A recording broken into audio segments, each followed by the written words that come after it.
हाय, तो पिछली वीडियो हमने लिस्ट कॉस्ट मेथड पढ़ा था बैलेंस में, और लिस्ट कॉस्ट अनबैलेंस वाला मेथड आप खुद सॉल्व करना। अगर नहीं आएगा तो कमेंट करके मेरे को बताना। तो आज हम पढ़ने वाले हैं यूनिट कॉस्ट पेनल्टी मेथड, और इसको वॉगल मेथड भी बोलते हैं। यूनिट कॉस्ट पेनल्टी मेथड, तो हम इसमें लेंगे 3 कॉलम एंड 4 रो। इसमें भी ये बैलेंस वाले हैं, यूनिट कॉस्ट पेनल्टी ये बैलेंस में। अनबैलेंस वाला भी सेम वैसे ही होगा जैसे हम इसको करेंगे। तो पहले हम बैलेंस वाला देख लेते हैं। तो हम इसमें पहले यूनिट कॉस्ट पेनल्टी मेथड, हमें पेनल्टी निकालेंगे। पहले पेनल्टी निकालने के लिए हम पहले देखेंगे कि सबसे छोटी टर्म कौन सी है। एक छोटी टर्म क्या है 15, एंड इससे अगली छोटी कौन सी है 20। इन दोनों को माइनस करेंगे, क्या बनेगा 5। नेक्स्ट में सबसे छोटी टर्म 22, इसके बाद 12। इन दोनों को माइनस करेंगे, क्या बनेगा 10। सबसे छोटी टर्म 14 एंड उससे छोटी 24। इन दोनों को माइनस करेंगे, कितना बनेगा 10। 15 और 19 को माइनस करेंगे, कितना बनेगा 4। वैसे हम नीचे करेंगे 15 14 कितना बना 1, और यहाँ बनेगा 9, और यहाँ बनेगा 7। सेम वही प्रोसेस। अब हम इसमें देखेंगे कि हमारे सब जो पेनल्टी निकाली है उनसे सबसे बड़ी पेनल्टी कौन है 10 10 दो हैं। इनमें से आप कोई भी ले लो। हमने पहले ली ये वाली, ठीक है। तो अब इस रो में देखेंगे कि सबसे छोटा टर्म क्या है 14 24 45। क्या सबसे छोटा कौन सा है 14। तो 14 में हम वैल्यू पुट करेंगे। डिमांड कितनी है 25 एंड सप्लाई कितनी है 20। सबसे छोटी टर्म कौन सी है 20। तो यहाँ करेंगे 20 फिर, और यहाँ बन जाएगा 0, और यहाँ बन जाएगा 5, और हमारे पास ये रो कट गई क्योंकि ये हमारे पास 0 बन गया। अब हम इसमें एक और टेबल बनाएंगे। जो हमारे पास रो कट गई है उस रो को हम टेबल में नहीं लिखेंगे। हमने टेबल बना लिया है फिर से। जो हमारे पास रो कट हुई थी उसको हमने टेबल में नहीं लिखा।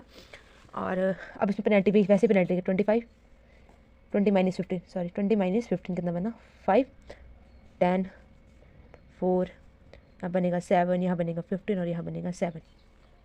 अब इसमें हम फिर से देखेंगे कि सबसे बड़ी पेनल्टी कौन सी है 15। कौन सी है 15। तो 15 में हम देखेंगे कि सबसे छोटी वैल्यू कौन सी है हमारी 15। तो यहाँ वैल्यू पुट करेंगे हम 15 में। Demand 35, supply 10। सबसे छोटी वैल्यू क्या है 10 10 यहाँ पुट कर दिया। यहाँ बन गया 0, और यहाँ बन गया सॉरी यहाँ नहीं, इस थर्ड रो में यहाँ क्या बना 25। यहाँ क्या बचा 0, यहाँ क्या बचा 10। यहाँ पे थोड़ी सी मिस्टेक हो गई थी। थर्ड रो में आनी थी वैल्यू ये 25, और यहाँ क्या बचा 10। अब फिर से हम टेबल बनाएंगे। जो हमारे पास ये रो वाई कट की है तो हम इस रो को टेबल में नहीं लिखेंगे। तो हमने फिर से एक टेबल बना लिया है, और जो हमारे पास थर्ड रो कटी थी उसको हमने यहाँ नहीं लिखा। जो हमारे पास बची हुई थी वो रो लिखी हमने। अब वैसे हम देखेंगे सबसे बड़ी पेनल्टी कौन सी है, सबसे मैक्सिमम 10। यहाँ ये ले लो, ये ले लो, एक ही बात है। तो हम इसको ले लेते हैं 10 को। अब इस देखेंगे सबसे छोटे कौन से, सबसे मिनिमम 30 में क्या, यहाँ पे क्या वैल्यू है, सॉरी यहाँ 10 आएगा 10 10 10 फिल हो गया। यहाँ बचेगा 0, यहाँ बचेगा 0। तो हमारे पास ये कॉलम भी कैंसिल हुआ और ये रो भी कैंसिल हुई। तो हमारे पास टेबल क्या बचा, यही दो टेबल बचा 15 20, और सप्लाई क्या बचा 16, एंड डिमांड क्या बचा 5 और 11। इन दोनों का सम 16 ये दोनों बराबर है। तो हमारे पास वैल्यू इधर 5 और इधर 11 फिल कर दी हमने वैल्यू इधर। तो एंड में हम जो वैल्यू कहाँ फिल हुई है उसको हम ये फिर से टेबल बनाएंगे, उस टेबल में फिल करेंगे। तो हमने ये फिर से टेबल बना लिया है। अब हम सबसे पहले देखेंगे स्टार्टिंग में हमने किस में वैल्यू पुट की थी, थर्ड रो फर्स्ट कॉलम में कितनी वैल्यू की थी 14 में 20। एंड फिर से सेकंड टेबल में था उसमें कौन सी वैल्यू की थी, कौन सी फोर्थ रो थी, फोर्थ रो सेकंड कॉलम में 15 में वैल्यू पुट की थी 25। उसके बाद हमने यहाँ 30 में 10 एंड 5 15 और 20 में 15 और 20 में 11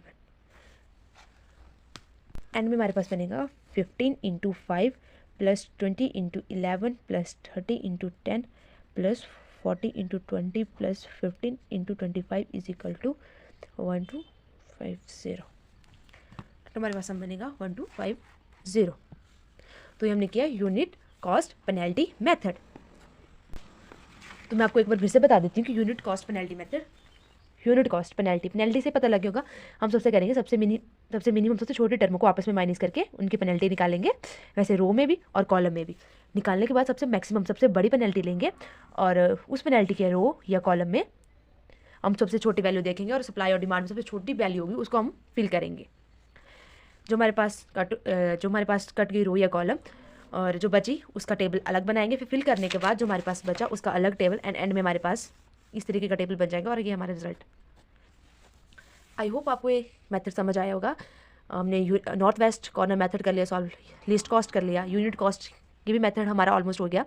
ये बैलेंस में था। आप ऐसे क्वेश्चन अनबैलेंस में ट्राई करना। अगर आपको क्वेश्चन नहीं आएगा तो मेरे को कमेंट करके बताना, मैं आपको इस मेथड में अनबैलेंस भी बताऊंगी।